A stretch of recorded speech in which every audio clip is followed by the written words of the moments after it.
I need to go with phone chargers. Okay. Yeah, no, I've started doing this thing called palette check and just having artists drop in and kind of talk what they're doing and cool. talk about, maybe some of the struggles they're having and maybe we can compare notes and help each other out. Cool. I'm going crazy with teaching kids art on the screen. Tatiana's saying the same thing. She's kind of MIA because she's just so tied up in not only that, but she's got 2 little ones too. Yeah, I know. Elementary school is different. Elementary school, they all want to show and share. In high school, blank. Yeah. Nothing. I said, how can I help you if you guys don't share what you're doing? Right. Well, not only that, but like, okay, Ian he's in high school. He's a senior this year. Mm-hmm. And he is doing distance learning, and they require to see those faces. Oh, requirement. We cannot require it's against the regulation for us. We're not allowed to. Even our PE teacher said, how do you know that they're doing what you tell them to do? He said, well, we have to give them quizzes and other things. We can't force them to show their faces. How is that? It's a thing. I don't know. We record some of our lessons. I don't know. They tell us we can't require the kids to show their faces.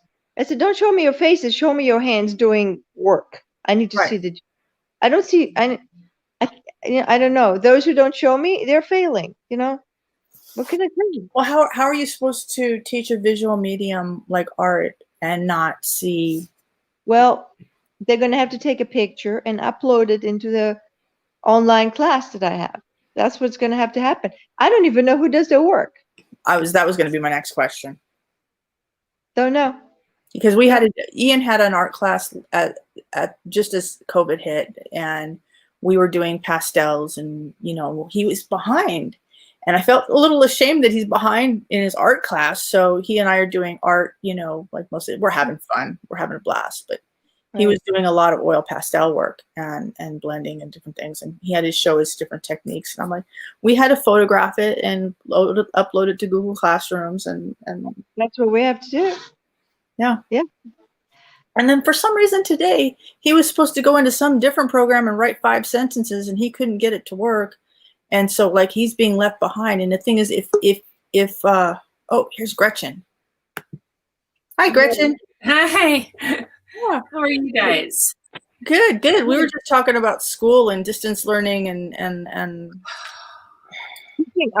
teaching art on through a computer. That's well, you guys know I was a teacher for 35 years and elementary teacher, and it's just and in the last 18 I was the librarian, so I taught all the technology and stuff. So I was at my daughter's the other day because my granddaughter's in 2nd grade, and oh my gosh, it was interesting. It was an interesting experience, and I mean, it's things that I know how to do, but the average mom, I get more calls from my nieces and my other niece who is a teacher too. She's like, they're sure, I'm like, yeah, nobody quite gets it. Yeah, and I spent Monday morning half an hour trying to call technical support because I was having issues with the grading system. It wasn't syncing, whatever, people lost the grades, teachers lost the grades because the system wasn't working. You enter grades and then it's gone. I actually had to ask one of my students to resubmit the work because I lost a grade. I mean, it's crazy. It's difficult. It's really interesting because I taught I retired in 2018, but the school where I was, we had gotten several grants and done a lot of work. So we had a Chromebook for every child at that time. And we were teaching, we had touchscreen Chromebooks for the K1 and we had other ones. And in the library, I had a big set of Chromebooks that I could use and do. And we were using Google Classroom and some of that type of things. But Layla was on Schoolology, and it was interesting. I mean, she had to do a split screen, and she had to do all this stuff, and then she had it down pretty good after, but it was like, it's not an easy thing to do. And she had been at the Y for daycare one day, and they couldn't get her on, so she just missed school that day. Yeah. Yeah, it's tough. Are you a photographer, Gretchen? Yeah, I am. I think I see photographs behind you. Yes, they're there, and my gear is because I'm going next week to the Olympic rainforest for 5 days, and that's awesome. 4 nights, and with art and a workshop with Art Wolf, and so I'm just like I need to get out of the house. well, this was Botswana was where we were supposed to be, and so he's in Rainier right now and doing some things, and the whole rainforest is really only a couple hours from me, and so I told Bob, I said, I'm calling, seeing if there's room for us, and we still have to all spread out, and and the workshop part of the whole thing will be kind of a little different, but that's okay. It's that's what I'm wondering. I have a workshop, the Beverly Hills Art Show, that I participated in last spring. No, it was last October. So it was like this time last year I participated. And then I signed up for their spring and it got canceled. And then I signed up, then they moved me to the fall and then it gets canceled. Yeah. And now they're like trying to have an online event, and they're asking me to do an in-person workshop with social distancing at some mansion in Beverly Hills where there's going to be a max cap of 10 people. Well, I'll tell you how he's been doing this in several, and it's just that the hotel, when you set it up, the room, it limits the size of the number of people that you can actually have in the workshop and stuff. But if you can get a large enough room and still display and do some things like that. We're going to be outside, so. Yeah. We personally up here, a lot of the, I've gone to a few of them and photographed, but the plein air groups have just kept going because they go out. I mean, and we're in a remote enough area that, you can go and have 10 people out and about, and they're still, several hundred feet apart from each other. And right. See, that's what I'm wondering how I'm going to handle this, because they're paying me to do it. So there's that. Yeah. But I mean, it's going to get eaten up in supplies. So, but it's about getting in with the Beverly Hills Art Show and being with the Beverly Hills Art Group. So, it's funny the way they divide their categories. Like my friend is a sculptor and he gets in maybe once one show a year. He doesn't get into both. And it's not always a for sure thing. But I was told there's a secret. And that is that for watercolorists, they segregate us from painters. So we have our own little category, and they don't have very many people in that category. So they have to represent. So you always get in. Interesting. Why we're separate from painters, I don't know. Watercolorists are not painters? I don't know. Maybe because you didn't need an easel? I don't know. But it works for me in this case, so I'm not going to fight it. Yeah. Yeah, exactly. I did get like an honorable mention. I didn't even know they were doing awards, but I got like an honorable mention, and it was pretty cool. Cool. That's nice. Lamar, where do you teach? In Montgomery County in Maryland. Oh, okay. All right.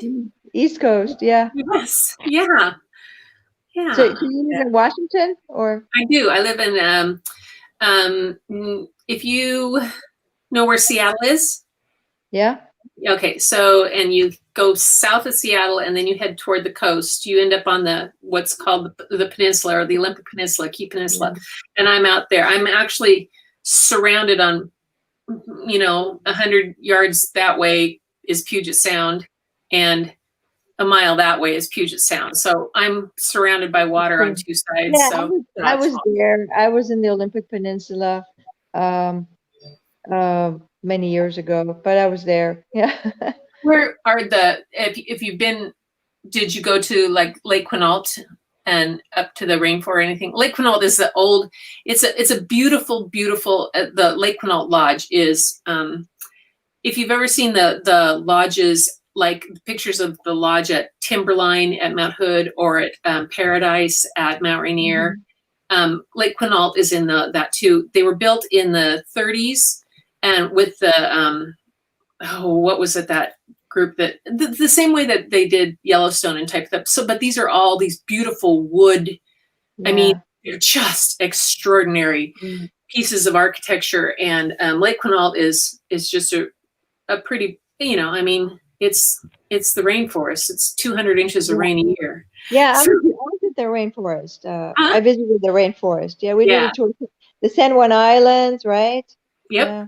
Yep, that's further north, that up that way. That's about, you know, like an hour or so. But yeah, it was just bucket rain today. We were really pleased to finally get rain here on the West Coast. Did you get rain, Kim, down at you guys? Nope, blue skies. But you have blue skies. Yeah, we've just been really glad because it's cleared out the smoke. Right. And but it's supposed to clear up. Well, it's really weird because where I am, like I'm just north of Los Angeles, and I'm in a valley. So it's like the smoke went around and left the basin. So our air quality hasn't been too bad, but I haven't been outside, to be honest. So yeah. But from what I can see out my window, it's pretty blue skies. Ours is good now, so it's good. So and then we'll be we'll be in the rainforest, and then we'll be on the beach on the Washington coast, which is a different coast. So when are you going on this trip? I leave next Wednesday, and I'll be back on Sunday. And so in 2 weeks, not this next Thursday, but the Thursday after, you have to show us what you got. Oh yeah, that'll be awesome. Yeah, it's gonna be it'll be really nice. There's the Washington coast is super rugged. Like a lot of Oregon coast is beautiful, long nice beaches, and there's maybe Cannon Beach that has some big rocks, but Washington coast is like whoa, really rugged. And so it's I love taking that trip, like along the beach, along PCH, up from LA up to the San Francisco area. Yeah, the coast is so pretty. Along 101 there. Yeah, that's beautiful. Yeah. Gretchen, are you an ASF member too? Yes. Yeah, I have been since 2015. Oh wow. Yes. See, we're newbies. I'm one of the people that. Well, no, I'm one of the people that, you know, kind of when it started on, you guys are really fortunate because there's been a big lot of changes, and there was, you know, to have these workshops, but I was also teaching full time and not in the idea of, I was just like, oh, here's my website. All right, it's going to be perfect. Got it. You know, I didn't know anything about marketing. I mean, all my students come to me. People who want to learn, they come to me. Here's the thing. I am a marketing person, and I appreciate them. Oh. Now, so, I mean, being able to have someone explain, okay, look, in marketing, you do a lot of what's called A/B testing. You have to, you're like, okay, well, we're narrowing it down to 2 approaches. We're going to implement both for this period of time, see which one does better, and then finish the campaign with the winner. What we've got is they've got 3,800 tests, and they're able to tell us who won, and they're able to tell us take this approach. So we get to bypass all of that, you know. Yeah, but things have changed a lot recently. And you know, and everybody is like trying to figure out things, you know. And I'll be honest with you, everybody's different.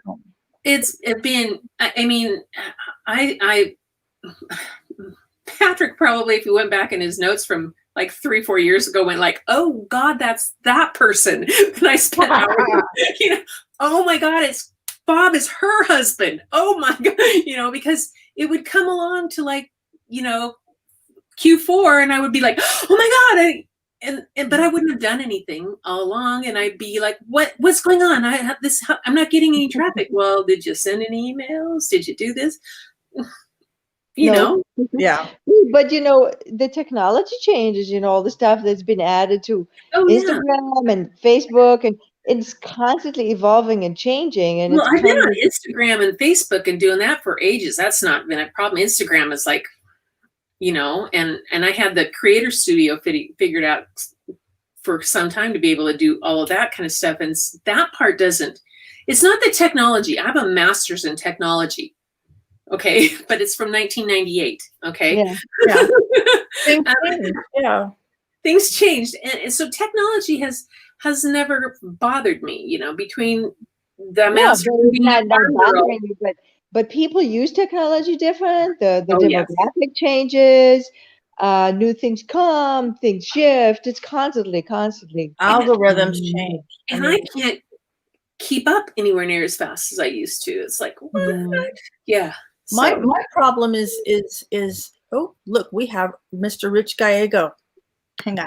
Wait, Hi, Rich. Hi, Rich. Oh, Rich. Raven. I like Raven. This is Lemore, and that's Hi. Gretchen. Lauren Gretchen? Yeah. Gretchen is up in near Seattle, up in near Puget Sound, and Okay. Lemore is in Maryland. Oh, okay. And where are you? I'm in the Antelope Valley in Southern California, high desert. Okay. Not too Rich far. is a good friend of mine. We pre-ASF. He's All right. he doesn't he's not with ASF yet. I like the Raven. That's cool. Oh, It is cool. I love that's that. what I started working on today. We've had all these fires here in Southern California, and there's an area very close to where I live, on the backside of the San Gabriel Mountains, and every November or so, the cottonwoods and sycamores have this glorious fall foliage, and I look forward to getting out there and paint. I'm primarily a plein air landscape painter, and I look forward to it. But now we've got this bobcat fire, and it's really just laid waste to the whole area. Oh, yeah. Yeah. So today I was supposed to be teaching a private student, and we usually paint in that area, but can't even access it right now. So I had this thing banging around in my head, and I thought, I don't usually do wildlife or anything like that, but Well, I love it. yeah, I wondered if you might. I started painting recently wildcats. The Saw. large cats. Mhm. So yeah, what are you painting on? Is it canvas? Oh, that's just canvas, but I paint on a variety of surfaces. A lot of times I'll paint on like gessoed watercolor paper is one that I like to use when I go out in the field. This is just watercolor paper. This is just a scene from the Sierra. Uh-huh. It's Was it acrylic or oil. oil? Yeah. Yeah, I got a bunch of boards, like boards mounted on a wooden frame. Mhm. So I got a pack of them, and they're too smooth. They don't have. So I put gesso on it, and I spread sawdust on top, so it gives it a Oh, little yeah. bit of texture. Give it some texture. Yeah, I can't stand that smoothness. It's like, ugh. Well, the other thing that I do is sometimes I'll use illustration boards. Sometimes I'll use watercolor paper. But this stuff here, this bullseye shellac, Uh-huh. Oh, yeah. instead of gesso, if you coat it with waxless shellac, it has to be waxless, no paraffin, if you're using oil paint. But Uh-huh. it looks smooth and it feels smooth to touch, but when you paint on it, it actually takes the paint really nicely. And there's a But you tackiness paint with oil. if you're painting with oil. Yeah. Yeah. I mean, it works don't- with acrylic as well, but Oh, it does? Okay. Yeah. Okay. I like experimenting with all kinds of surfaces. I didn't mean to interrupt whatever you guys had going on here. No, I was trying to find this. I was trying to find this picture I have of a raven that tormented me in Yellowstone a few years ago. Uh-huh. Yeah. Like- I kept trying to get his picture, and they're really tricky, and they go back and around, and they go in pairs. And Yeah. so it was like, follow us and be there. And then I'd come out the next day and there it was there. And then I'd go out someplace and all of a sudden that pair was there. And so if I can find the damn thing. Let me check to see if it's in here. Do you It ever was, find yourself stuck with like a painting that you can't finish because you don't know how to finish it? and then, so. I'll get back to that in a moment. Yeah. Or now. So there's a piece that I'm looking at on the other side of my studio right now. It's 48 inches by 48 inches. And it's a very large, very old sycamore tree with fall color on it. And I did a plein air piece that was 12 by 12 about 5 or 6 years ago. It's from Malibu Creek State Park down here in Southern California. And when I was doing the painting on location, I knew because of the shape of the trunk and everything, it was just, I loved it. And I thought, this is going to be a really great large studio piece. So I did the plein air piece, I brought it home, and within a week I started blocking in on this 48 by 48, only to realize that I had never painted anything that big at the time. And my studio wasn't really big enough to accommodate it. I didn't, I can't stand back far enough. And Right. and so it sat for about 5.5 years and just with the walk-in stage until maybe 3 weeks ago. Oh, And yeah, so Kim, you know that my Painting the American West project that I've been doing, right, I've been right, doing right. much larger canvases. And so suddenly I take this one out and I put it up and I thought, well, I don't know what I can do with this, but I just started painting and darn things, it might be done. I'm not That's sure. awesome. It was just that I think I just did not have the know-how to finish a piece that large, back then. Yeah. One that had sort of, I took a photograph my daughter took, and I made some changes to it. And I sort of in my head figured out, I know what I'm going to do. And then I put it on this large canvas and I'm looking at it. I don't like it. And it's got all these areas and like, I don't know what to do with this. I'm putting a little bit and putting it away because I don't know what to do. So, yeah. Sometimes I'll do paintings sometimes that, my paintings are about 11 by 14 when I'm painting out in the field. And I'll do one and I'll think, wow, I like the way this has turned out. But they don't all translate into a larger format. Oh, That's no. the problem. No. Yeah, it's like that photograph, that beach one. It looks really good, big. You can't kind of see the light there. Oops, no. It's my overhead. It's a beach scene. Okay.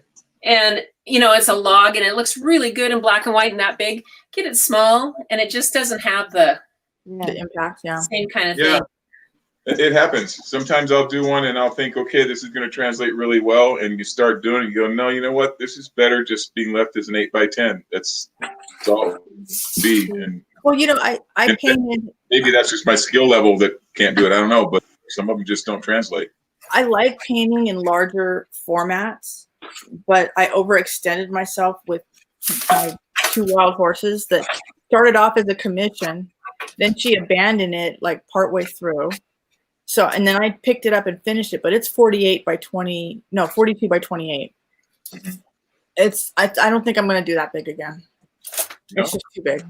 See, I'm on the other side. I'm really enjoying it. And I'm thinking, I've got this 48 by 48, which seemed huge.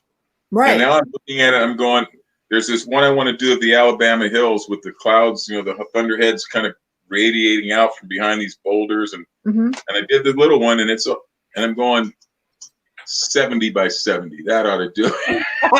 Well, my problem is I am in a small apartment, and to paint that piece, I literally had to lay it on my bed to paint it. Yeah. You know what I do when I do like a large piece? I also have smaller ones. So when I'm tired, I use acrylic. So you know how they dry up and you have to throw it away. So if I start painting on a big one and I'm gonna feel like I'm tired, I put it away and I pull the small one and I just paint another one. So you can always, with the smaller ones, it's faster and you can do smaller things. So I decided, why not do 3 pieces at a time? Yeah. Why not? Oh, I do that with gouache. I do a lot of painting in gouache, and it kind of became part of my process where I'll go out on location and I'll do an oil study, an 8 by 10, 11 by 14, something like that. And then if I think I might want to make a larger studio piece, but Yeah, little. Little. But Yeah. but you know, maybe I want to make a change, or I have an idea for change, and I don't want to touch the original study. So I just started painting with gouache on illustration board, and it feels like there's not much of an investment there in time and materials. Mhm. Some of the gouache paintings turn out really well too. So I've got Yeah. large studio oils with two references that I've used. One was a plein air oil, and one is a little gouache piece. Right. And you know, Yeah. you got 3 pieces that are fairly similar, and Yeah, this summer I did like 6x8. I had like a pad of 6x8s. Mhm. So I decided why don't I just do like simple flower ones with Mhm. watercolor, just kind of for fun. So I did like 2 or 3 a day because they're small, and it was so much fun. And it turned out to be, hey, I have 12 of them. I'm making a calendar, and Nice. it sounds like something. it was fun and relaxing. You just sit there and let the water do the thing, and you know, That's Bring what I it. enjoy about watercolors is just watching stuff Yeah. meander across the page. Yeah, it sometimes it's you kind of go with the flow, you let the water flow and your brain kind of flows with it. With acrylic or oil, it's kind of like you have to make the paint go where you want, and you have to make decisions. With a watercolor, the decisions are made already. Yeah, I might be too much of a control freak to go full watercolor. I don't know. I Yeah. talked to Dave the other day, and I was talking to him, and I showed him this piece, and he's like, "It's too tight," Yeah, But if you get up on the, Oh yeah. I don't know if you could see the, yeah. Yeah. but yeah, Hyena? A hyena? Well, it's an an African wild female. dog. Dog. Isn't that a wild dog? Yeah, Wild. it's part of my new book.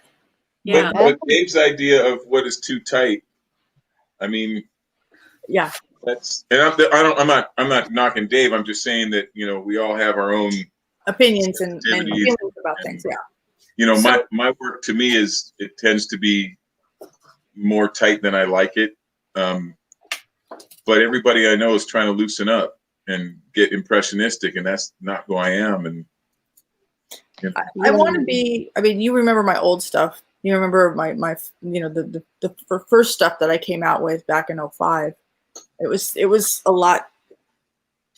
It was more realism and no ink, but it was still very, very tight, and it just took a minute for me to be able to loosen it up a little bit. I think the important thing is, because I hear a lot of painters talking about wanting to get more loose, get more impressionistic, get more this, get more that, whatever.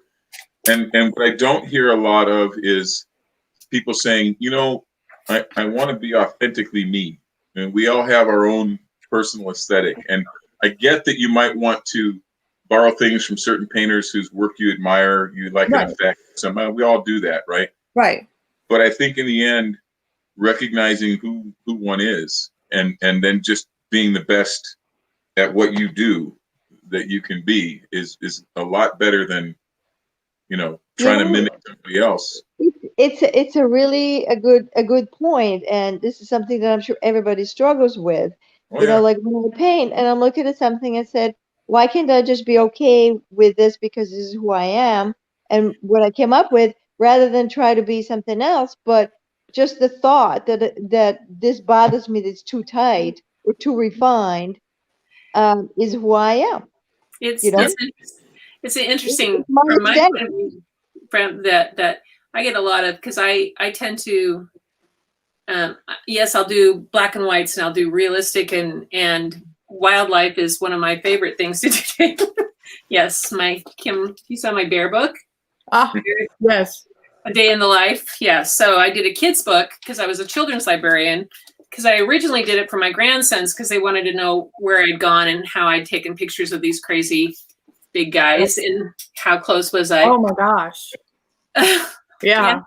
So Big see, camera, big lens. oh, I was That was a lot photo. closer than you would like to believe. People would, they're like, see that mother right there? I was 50 feet from her. Oh shoot. She didn't care at all. There was 700 salmon between me and her, and so she didn't really care. But but then when my other aspect is I'll go out and photograph, and then they'll say, well, oh, but you changed it. That's not the way it really was. And I'm like, but that's me creating art. That's me Right. taking a photograph and doing, you know, this, and then there's this pieces. That's the salmon too. I don't know if you can see it, I can't but see that's, it. Yeah, better now. that's salmon that I'm standing in the middle of. Or this, that's actually a rock that I switched the colors on and changed Okay. tones in, I get you know, to make abstracts. And so, but they're like, well, you're not really a photographer then. And I'm like, Well, no. You're They- an artist. Yeah. You're an artist. You're talking to somebody who doesn't understand art. yes, And exactly. I don't mean that in a disparaging way. It's just, you know, we all have our you know, fields of expertise, and there's a lot of people out there who just don't understand that. You know, Yes, that's I right. teach painting. You know, I'll be out on location and I'll take a mountain that's quarter of a mile off to the left, and I'll move it straight into the background Of course. because I need, you know, an extra layer of depth or something. Yeah. And you know, people would, if they saw me doing it, they go, well, wait a minute, that's not how that is. And my response is, I don't care how it is. I'll flip a picture. Yeah. How it is in your head. You can take a picture. I'm trying to make an interesting image that, I'll and take if I a have picture and I'll flip it to make the lead in lines better, or the whole balance of the picture, because of the way we go, you know. And if you look at it, okay, if somebody from the Northwest went, that beach at Camino Island doesn't go that way, and I'm like, so what? Right. I can't speak for everybody, obviously, but I've been doing this for 25 years or so now, Yeah. and I've got a lot of paintings where I've moved things around. I've made rocks Yeah. or mountains or trees bigger, or smaller, whatever, because I'm trying to make a better image, right? Or Right. make it fit the narrative, what it was that made me want to paint that location in the first place. And if somebody says to me, you know, that's not how it looks like, well, that'll be the first time anybody ever said it. Because just like, you know, the way we paint as, you know, as an artist and being or photograph or whatever, that idea of authenticity. And I tell my students all the time, I don't care what it looks like. I want you to tell me if it feels authentic. Right. Yeah. Because if How many it does that, times have you gone to use a reference photo in the very beginning when I'm painting from a reference photo and I painted what the photo showed, but it looks wrong. So throw that out and paint what looks right. Well, Yeah. I recreate realities. I take pieces of this and pieces of that and put it in a landscape, well, whatever. because- okay, so what that tells me is that the people in this little meeting right here, none of us are copyists. Okay. Right. And that's So- so what is art if it's not taking some of your personal aesthetic and you know, putting it into whatever your work is? If all you're doing is recreating exactly what's there, I don't quite get the That's point. Yeah, exactly. So I was You telling just got to Kim- educate your audience a little bit more, Gretchen. Yeah, I know. So we were talking about this last time. So if you can kind of see that background on this picture, right on the book, just that it's a flip of the other bit on the abstract. It's a rock. Mhm. So a friend of mine is an artist. He paints and he does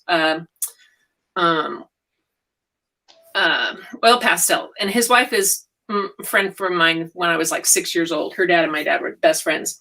So he came over one time and I had done the light version of that and I didn't like it. And he goes, "Oh, let me take it. Can I go play with it?" And so he did, and he came back with this. So that's my photo in the back. Kim, we were talking about this Yeah. Yeah. background, and then he did this other stuff. And so it's one of our originals. He has like equations and all kinds of stuff he did in it. Then he took another one that was a dune, and which one is this? Yeah, and it's called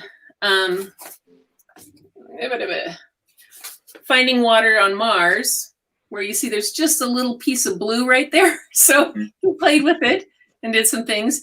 And then the last one he's done, because we haven't seen it for a while, I had this that was I was making like coloring sheets for kids to color Right. in. to Mhm. do something different with as a background. And he took it and he calls this one, what does he call this one with apologies to the photographer? Where did it go? Oh, here it is.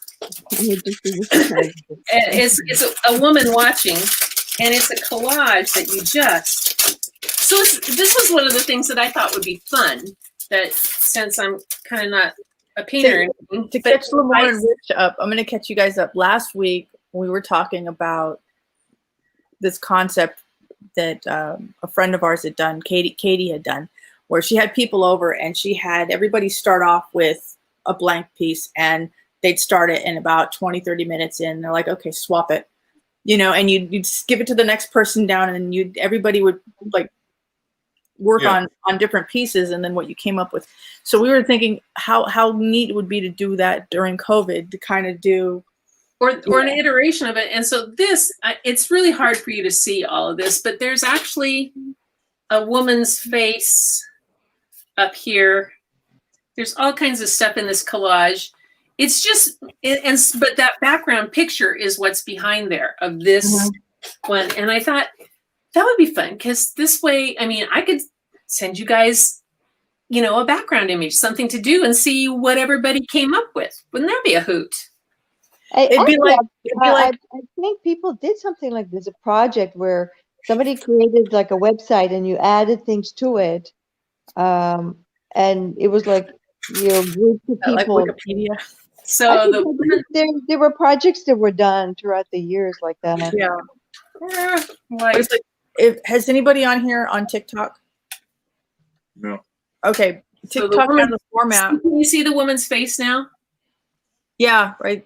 I'm pointing to the screen like you can see what I'm doing. Off I'm seeing. in the corner. Yeah. It's I underneath see. the finger, kind of.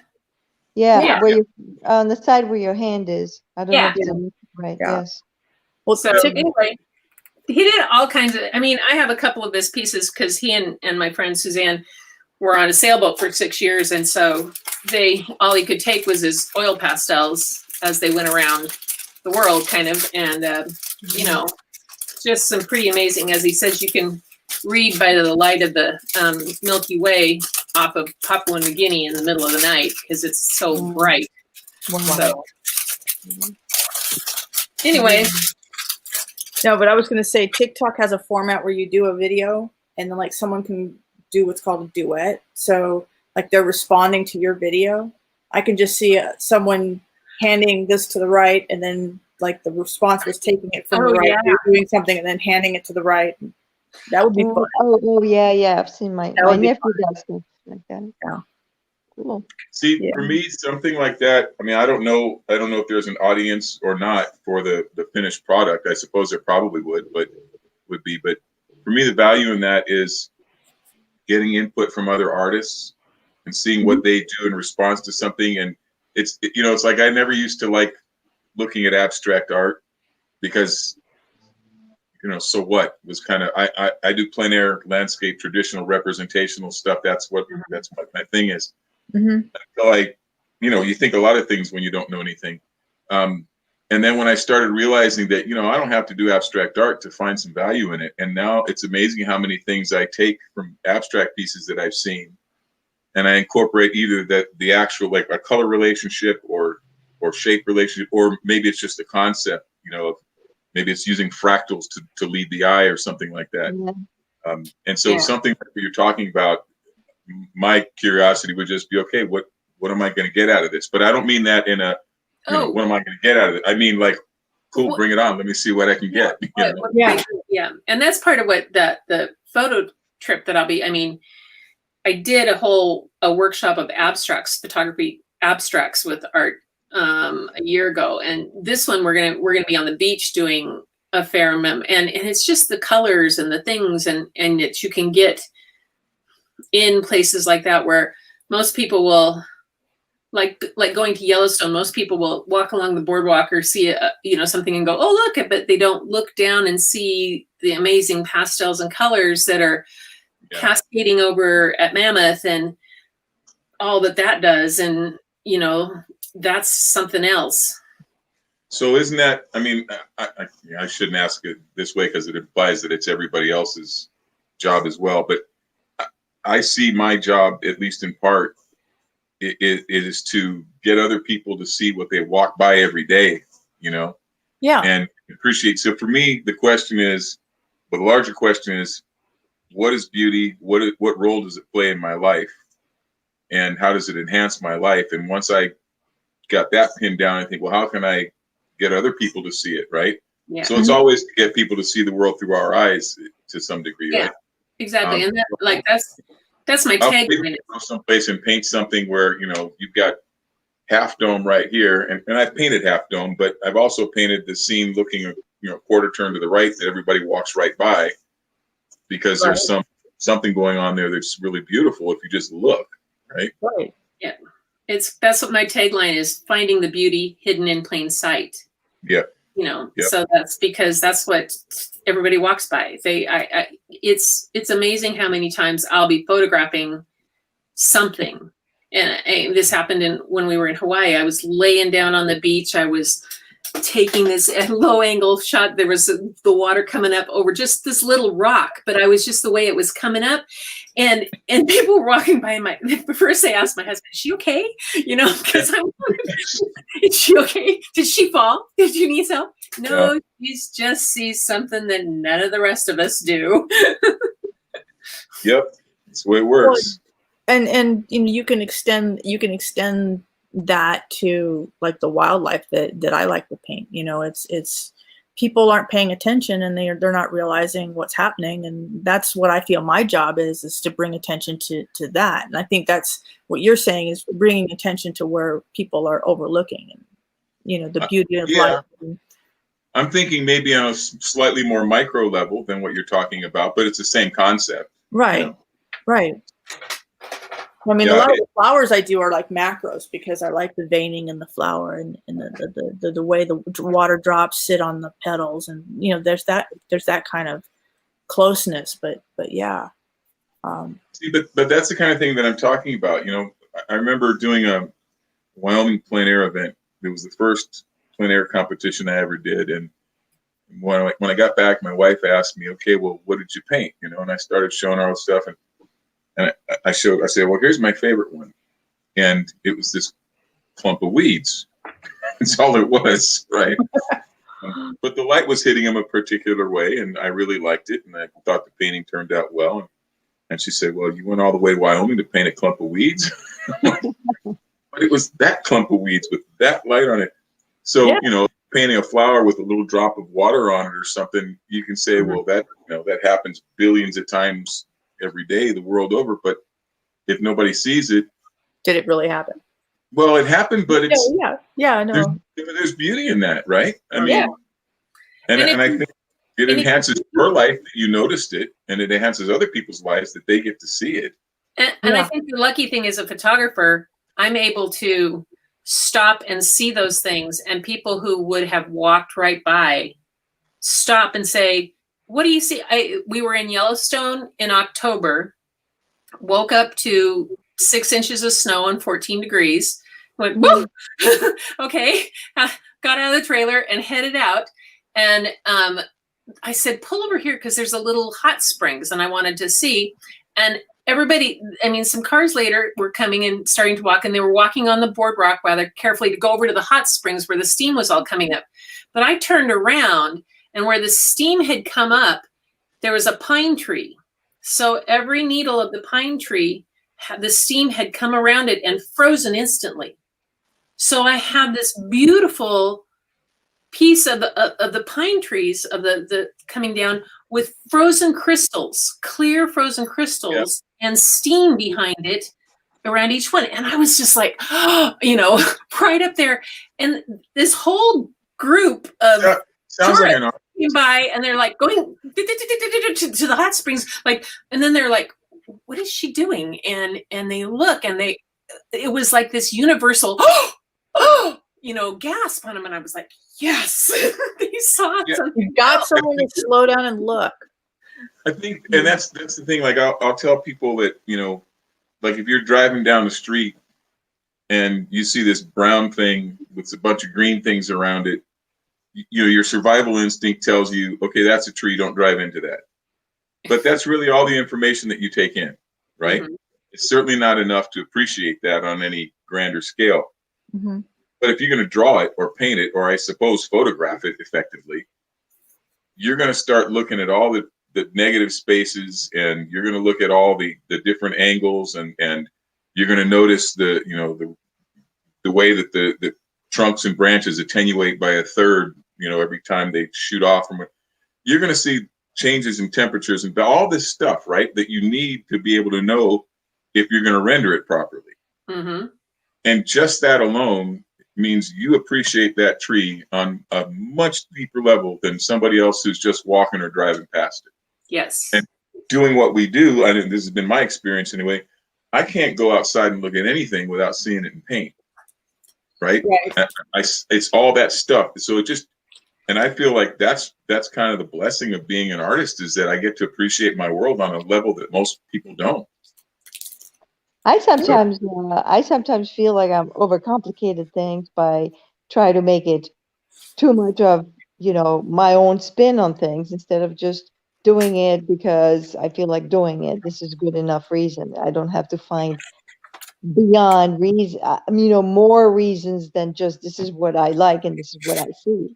The Yeah. process of just putting the paper on the paint on the canvas should be enough. But I sometimes feel like I have to make it more me. You know what I'm saying? Give it a reason Deeper. and a meaning. Yeah, deeper. And sometimes that's one of the reasons why I don't finish it, because I can't find the meaning.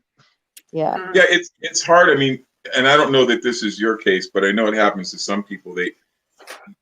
That pure reason that they wanted to paint because they felt some urge to create and they recognized something beautiful, whatever.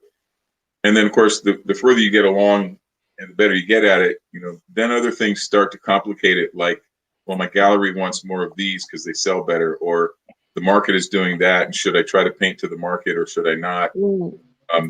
Do I want to stand out? And this is the thing that I personally wrestle with, is trying to find a way to make, I mean, I can paint some really pretty landscapes. So what? So can a whole bunch of other people. Yeah. So what do I do to make it stand out, to make it more profound, to make it go from a painting to a work of art? And, Right. And then you end up doing nothing because you're overcomplicated. yeah, I mean, that's not the way it manifests itself with me. I don't get locked up, but I know that there are people who do, and Yeah. I just go ahead and do 7 bad paintings, so. And other Oh, people yeah. think they're the best. I mean, it's like photographs. It was different in film when I did film, because you didn't know what it was going to look like. Right. Exactly. You really had to think, I'm lucky I can kind of see in black and white, but I had it down. It was in my blood, and but now it's so much easier with digital to come away from a trip with thousands of pictures.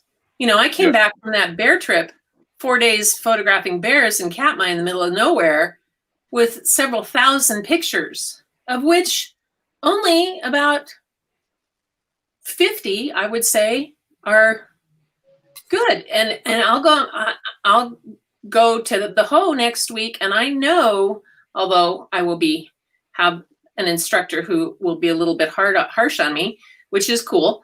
And I know I'll come back with, and I'll be glad if I come back with 4 or 5 really good pieces. And I will probably shoot well over 4,000 or 5,000 pictures. Yeah. Well, and that's the trick. To develop them all. That's the trick of deleting, of how do you learn to get rid of what you don't have. I mean, I did at the beginning of COVID, I sat for days and went from 180,000 pictures in my catalog to 85,000. Yeah. I deleted that many that were done. And then I took out a bunch that were family pictures too. And, so, okay, now that's somewhat, but there's still so much that I can do. But the psychological of, as a photographer, going through and delete is not good. So I've learned to say, yes, pick. So I'll go through and I'll pick the ones that I like, and I'll put those into a favored folder, and then the rest will just get set aside unless I need things to we have revisit. to do to convince ourselves to do so. Well, Last it's year, I took a bunch psychological. You go through and delete 8,000 pictures and feel like, oh yeah, and I got 2 good ones. It's not. Yeah, I don't know. I think I was talking to one of my students earlier today. She called me up and she's all twisted up because she feels like, I don't know, I'm not where I want to be, and I should be doing this, and I know you tell me to do that, and I know it'll work, but I keep, and I think there might be, certainly there are personality differences. I think I was fortunate and unfortunate to be born without the gene for self-preservation, and I do things and go, well, that should have scared me, but somehow it didn't. And it's not a bravado thing. It's like I really wonder about it sometimes. But Yeah. Last year I went through my studio and I looked at I think there was like 120 paintings that I had done, and the paint was too thick. I didn't want to scrape them down and sand them down and paint over them. So I just tossed them in the dumpster because they no longer represented what I'm capable of now.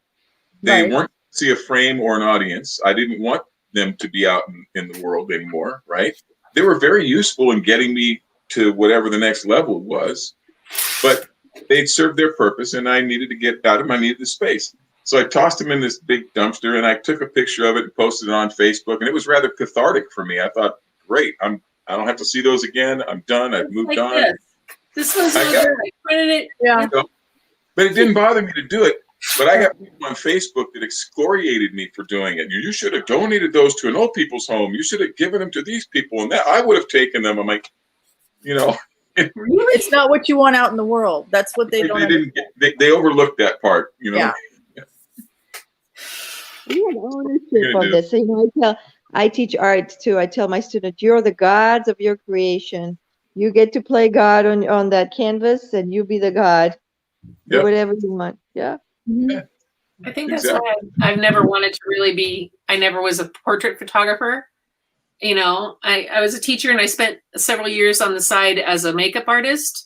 And oh Wow. my God, somebody would say, well, oh, you're going to do the makeup for the wedding. Don't you want to do the photos? And I'm like, hell no. Put me in front of 5 feet in front of a grizzly bear that's angry before you put me in front of a bride. No, well, I mean, seriously, I makes will stand perfect in sense. front of a troop of grizzly bears that are looking for food before I will stand in front of a bride and try to do her photograph. It's just for pressure. I mean, no. And oh man, Hey guys, I hate to disturb you guys, but I have to. My phone is almost dying, and it's also almost 10 o'clock here. So I have to be working tomorrow. So I'm gonna have to leave you guys. But it was a lot of fun. I really enjoyed it. Well, It was next a pleasure week, meeting you. I'm glad I got in when I did. yeah, I'm gonna have to go too. I've got to take Sam to get an MRI done. and I've got another group I'm meeting with at 8 o'clock at our time. So I got about an hour and 10 Well, I'm minutes. not about to sit here and talk to myself. So I Hey, really like the Raven though. I'm excited to Oh. see when it's all. thank you very much. Yeah, Is I'll there- get back to work at it. They're just the coolest. They're just the most One fun. thing- What I so was going to say, that Raven that was bugging me. What I have to tell you is that I'll he- see you. Okay, I- bye, Lamar. he sat there. Finally, when I caught up with him, he was like, I'm posing on the top of a log. And so I got out of my husband parked the car. I got out of the car and I went and sat on a log. And he's a good 25 feet away from me. And he's just posing and tipping his head. And all of a sudden my husband rolls down the window and goes, Gretch, you might want to turn around. And I turn around and I don't know if you can see that bison. Oh yeah. Yeah. So he was walking toward me from behind me, and he's about 50 feet back. And there's a log, and I turned around and looked at that Raven, and I went, "You bastard!" And he was like he'd been fooling me. And I turned back around, and I got pictures of the bison who stopped behind the log and was just chewing things. And so I got the pictures, and I turned back to the Raven. And I said, "I got the shot, and I got one of you too. So bye." And then I backed away.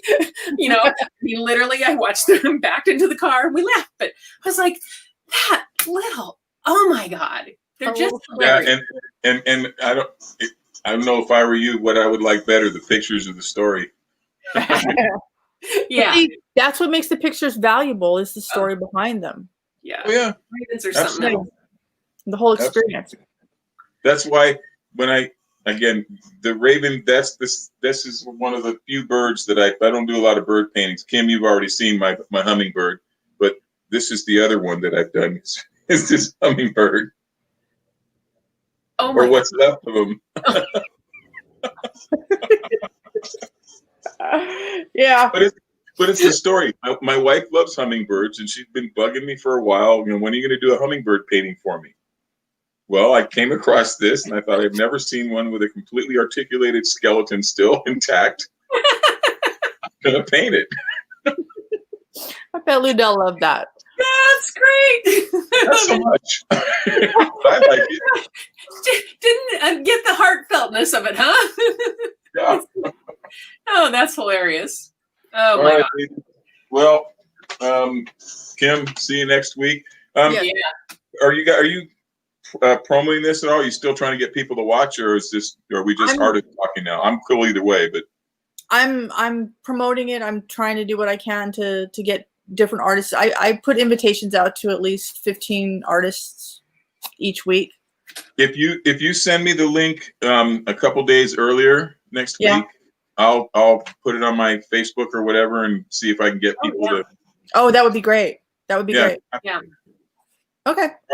All right. Well, I'll see you Ladies. guys in a couple weeks. I'll be out next week. I'll be sledging through in the mud and the Okay. rain, but it'll supposed to be nice.